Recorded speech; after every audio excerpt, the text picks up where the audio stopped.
Now, let's switch from the leaders of today to the leaders of tomorrow and hear a different perspective. For 2 years in a row, Caixin Global and Yale University co-organized a project for young people, 15 to 25-year-olds, on climate change called Think Smart about climate change. With this initiative, Caixin Global is building not only a learning platform, but a cross-border, intergenerational dialogue on the most pressing issues of our day. Let's first watch a video called Voice from the Future. Thereafter, Ms. Christina Ma, a high school student, one of the winners of this year's program, will take the stage.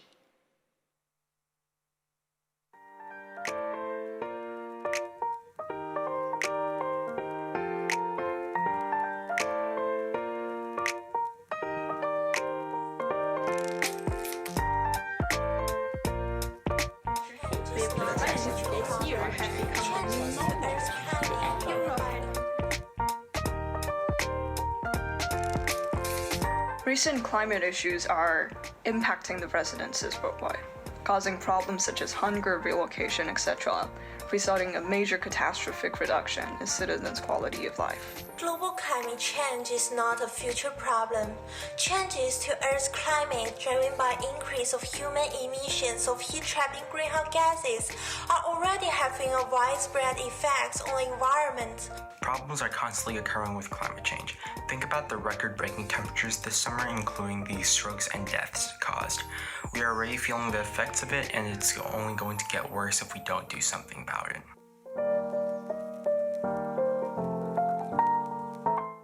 What we need to do is to learn about climate so that we can overcome the disconnection between the concern and the involvement.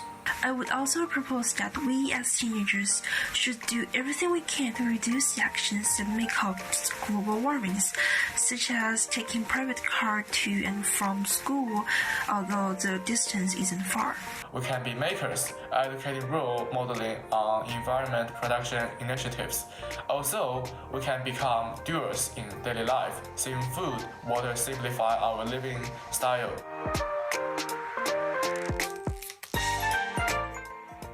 Leaders could take advantage of the mutual trust and connectedness between domestic and international students, promoting intercultural interactions that cultivates discussion and collaboration to fight against climate change.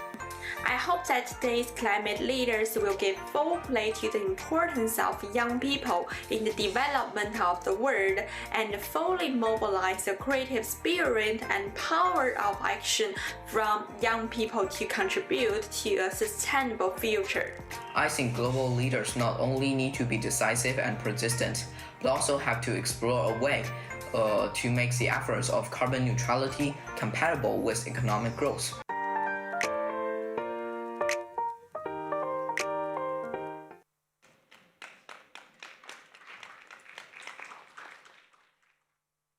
Good afternoon, ladies and gentlemen. My name is Christina. I am a 17-year-old Chinese high school student studying in Singapore. I've just attended the Caixin Smart Talks on Climate Change program co-hosted by Caixin Global and Yale Center Beijing. You've just heard the young participants, also my classmates, talking about what they think about climate change, essentially. Today, I'm excited and extremely honored to speak in front of so many of you on behalf of the millions of young people who care about climate change in Caixin Media's global signature event. Before I begin my speech, I would like to gather your thoughts on climate change. Let's see if your answers are similar or different to what we polled from my friends, the younger community. Now, can you please take out your phone, go to Menti again, type in the code, or alternatively, you can scan the QR code on the screen.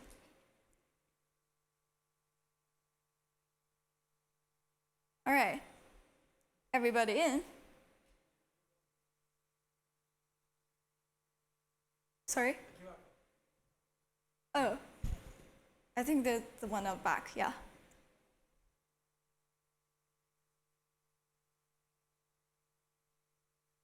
Okay, is everybody in? I think we can make a start. So the first question is, How confident are you that the human community can keep the rise of global temperature below 2 degrees Celsius? Do you have no confidence, less confidence, some confidence, or complete confidence? Please make your choice. Okay, we see we have results coming in. To divide between optimism and pessimism, I'm seeing. All right, it seems that there's an equal divide between less confidence and some confidence. So I would say half of you are still pretty much have some optimism and confidence towards it, and many of you don't have. Let's see what the young people think. Oh, almost 2/3 of us have little or no confidence about the target we set for ourselves.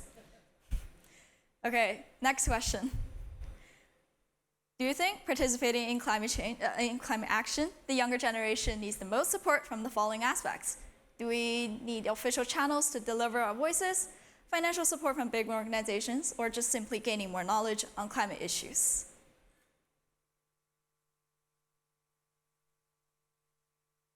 Okay, it seems that most of you think we need more education on climate, which is, let's see the young people's opinions. Yay, I think you understand the young people pretty much about right. We also think we want to gain more knowledge about climate issues. So I think hopefully you've seen the similarities and differences in our opinions. So now I'll be speaking kind of on behalf of the young people. Our generation is probably, can you switch the slides, please? Our generation is probably inheriting the warmest and deadliest planet you've ever seen in human history. However, it's worth bearing in mind that we're not just contributors or victims of the issue. We're also the change makers that can make a difference. Where's the slides? I'm sorry. The slide disappeared, but I think I will just carry on. My school, United World College of Southeast Asia, focuses largely on sustainability. And in school, I undertake rainforest restoration work. You can see that's me on the picture. So it's very wonderful working with those who are passionate or have devoted their lives to environmental protection. A personal takeaway I had from growing a tree is that growing a tree takes time. It won't appear magically out of nowhere and grow 10 meters in an instant, but also it requires a lot of collaboration between teams of experts who know the conditions where the tree grows best in, and also city planners, the volunteers who monitor the tree's conditions. Although, obviously, climate change is a much bigger issue, I think my takeaway from planting trees is very applicable.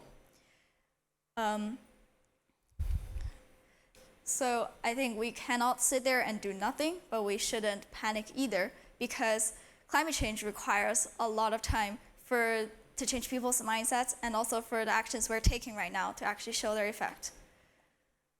And it's affecting so many aspects of our lives but that just means the government, the schools, the business organizations, and just young people like us should coordinate and collaborate together. And since climate change is a very big global issue, addressing it also requires global effort. Leaders should listen to experts from all different fields to gain a full picture of the problem, identify the right problem, and find a solution based on the root cause. Countries should also come together and discuss regional as well as international goals and strategies to address at least mitigate climate change. Well, although climate change is definitely a priority, we shouldn't abandon the other sustainable development goals that ensure the social and economic well-being of our people. So, only that way we will make sure that we will progress continuously towards the mutual goal without worrying about the future turmoils. So, in the end, I would say that let's all plant a tree.